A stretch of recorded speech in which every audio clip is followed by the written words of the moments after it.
I think this graph probably shows that there is a mindset on every pitch that's thrown in baseball. This is a tree, a count tree. I want to thank Ryan Cienko from catchandthrow.com for this graph. But basically what this shows is that the psychology of the game does indeed happen in between the count or with the count. As the count starts to favor the hitter, you can see that batting average, isolated power, and then WOBA goes up. You can see when it favors the pitcher, you can see that it goes down. Okay, 52%, and I think this is probably the takeaway for me, is 52% of all counts get to 2 strikes. So if I'm a hitter, I got to be okay with hitting in 2 strikes. I got to have a plan and approach to be able to do that. If I'm a pitcher, if I get to 2 strikes, then I have to know how I got there and then what to do next. Okay?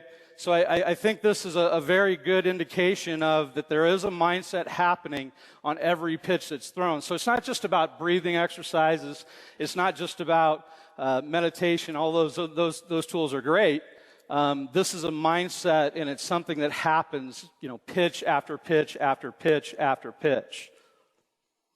Okay, so the second part of this is I want our players to know themselves. We all do. Right? Like that's our goal as a coach, is helping our players understand themselves better. And in some cases, it's going from who I am right now to who I want to be. Right? And we have a lot of different tools that we can use to show them these things. But this is going to be the start of developing a plan or approach.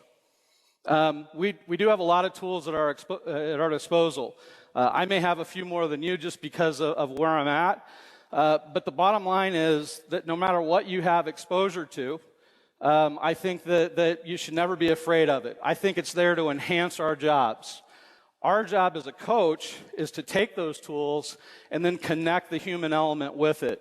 I think that's probably the thing that's missing the most in the game right now, is that we have sort of this analytical side and then we have this coaching side, and we can't quite connect them together. I think the coaches are afraid that this stuff is taking their job. I think it's actually making your job easier.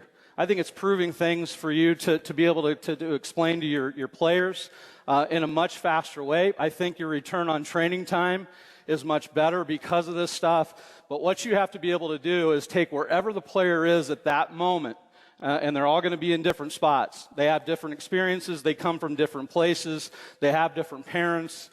They have different thoughts. And once you get to know them and once you understand who they are, then the next part of that is to take whatever you have here and then be able to use it to your advantage.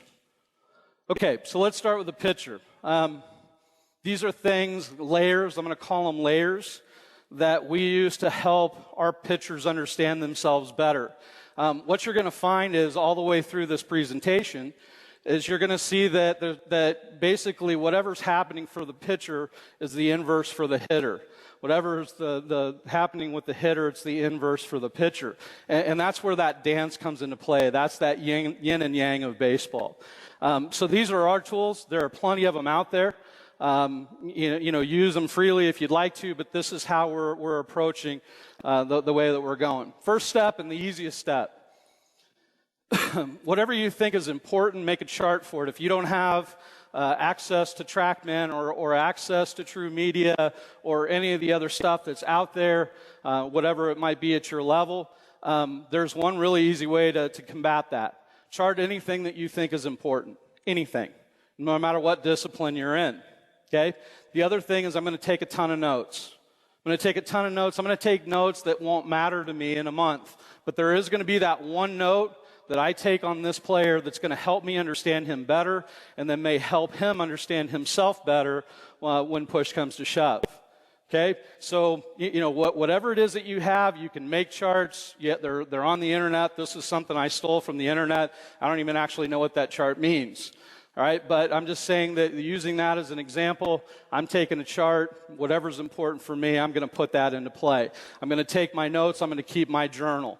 I would tell you that journaling for players is probably a good idea too. It's going to help them understand themselves a little bit better as well.